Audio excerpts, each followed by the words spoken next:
ಕನ್ನಡದ ಅತ್ಯಂತ ಜನಪ್ರಿಯ ಸುದ್ದಿವಾಹಿನಿ ನ್ಯೂಸ್ ಫಸ್ಟ್ ದಾವಣಗೆರೆಯಲ್ಲಿ ಇದೇ ತಿಂಗಳು 27 ಮತ್ತು 28ರಂದು ಎಜುಕೇಷನ್ ಎಕ್ಸ್ಪೋವನ್ನು ದಾವಣಗೆರೆಯ ಅಭಿನವ ರೇಣುಕಾ ಮಂದಿರದಲ್ಲಿ ಏರ್ಪಡಿಸಿದೆ. ನಮ್ಮ ಎಲ್ಲ ವಿದ್ಯಾರ್ಥಿಗಳಿಗೆ ಪಿಯುಸಿ ನಂತರ ಮುಂದೆ ಏನು ಅಂತಕ್ಕಂತಹ ಒಂದು ಗೊಂದಲ ಸಾಕಷ್ಟು ಇದ್ದೇ ಇರುತ್ತೆ. ಯಾವ ಡಿಗ್ರಿ ಆಯ್ಕೆ ಮಾಡ್ಕೋಬೇಕು, ಇಂಜಿನಿಯರಿಂಗ್ ಹೋಗ್ಬೇಕಾ ಅಥವಾ ಕಾಮರ್ಸ್ ಹೋಗ್ಬೇಕಾ? ಸೊ ಈ ಸಮಸ್ಯೆ ಪಿಯುಸಿನಲ್ಲೇ ಅವರಿಗೆ ಆರಂಭ ಆಗೋದ್ರಿಂದ ಆ ಎಲ್ಲ ಸಮಸ್ಯೆಗಳಿಗೆ ಒಂದು ಪರಿಹಾರ ರೂಪವಾಗಿ ಈ ಎಜುಕೇಷನ್ ಎಕ್ಸ್ಪೋ ಕೆಲಸ ಮಾಡುತ್ತೆ. ರಾಜ್ಯದ ಅತ್ಯಂತ ಪ್ರತಿಷ್ಠಿತ ಶಿಕ್ಷಣ ಸಂಸ್ಥೆಗಳು ಈ ಎಕ್ಸ್ಪೋನಲ್ಲಿ ಭಾಗವಹಿಸುತ್ತವೆ.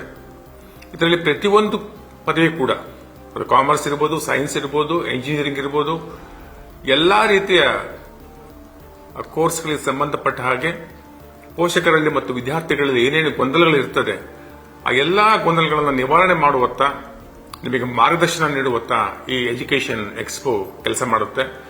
ವಿದ್ಯಾರ್ಥಿಗಳು ಮತ್ತು ಪೋಷಕರು ಮುಕ್ತವಾಗಿ ಈ 27 ಮತ್ತು 28ರಂದು ನಡೀತಕ್ಕಂತಹ ಈ ಎಜುಕೇಷನ್ ಎಕ್ಸ್ಪೋದಲ್ಲಿ ಭಾಗವಹಿಸಿ ನಿಮ್ಮ ಗೊಂದಲಗಳನ್ನು ಪರಿಹರಿಸಬಹುದು ಅಂತ ನಾನು ಹೇಳಿಕ್ಕೆ ಇಷ್ಟಪಡ್ತೇನೆ.